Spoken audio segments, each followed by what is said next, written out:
President Biden signed a non-binding executive order stating that 50% of vehicles sold in the United States should be electric by 2030. Do you support that? Yes.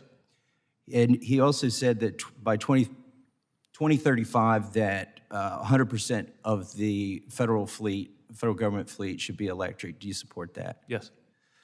So which uses more electricity? We're talking about residential electricity here. A refrigerator when it's running or an electric car when it's charging in your garage? I would expect a car.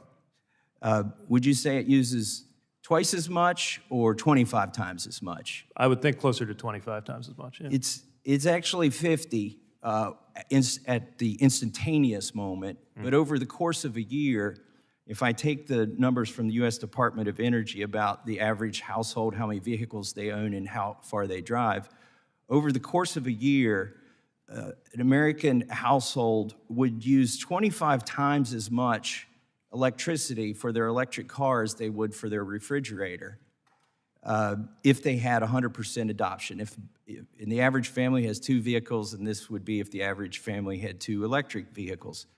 Do you think it would strain the grid if everybody plugged in 25 refrigerators in every household?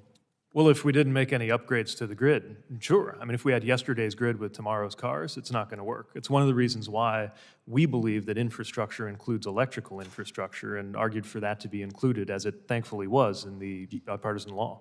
Do you think by 2030, which is when Biden says 50% of cars sold should be electric, do you think the grid will be capable of handling electric cars? It's going to need to be, and we're working with the Department of Energy every day. We've established a joint office of energy and transportation to map out some of the needs. Obviously, some of this gets outside of my lane, and we've been discussing with, for example, the truck stops that are looking at what their power needs would need to be at an interchange where today they're mainly filling up on gas in order to accommodate that. And then, as you mentioned, a lot of the scenario for this is also residential.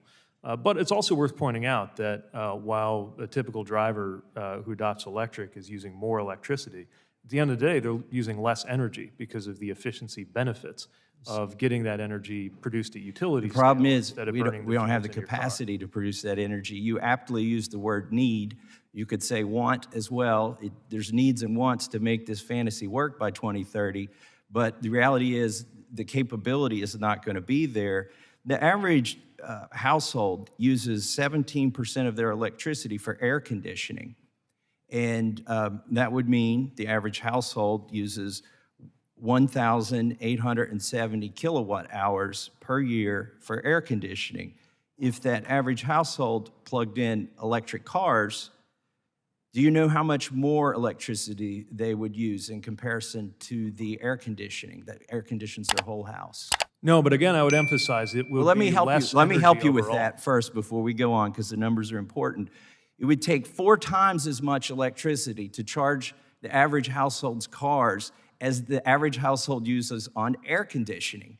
Do you think that could be? So if we reach the goal by 2030 that Biden has of 50% adoption instead of 100% adoption, that means the average household would use twice as much electricity charging one of their cars as they would use for all of the air conditioning that they use for the entire year. Do you think this could contribute to rolling blackouts and brownouts in areas of the country where air conditioning is basically considered essential?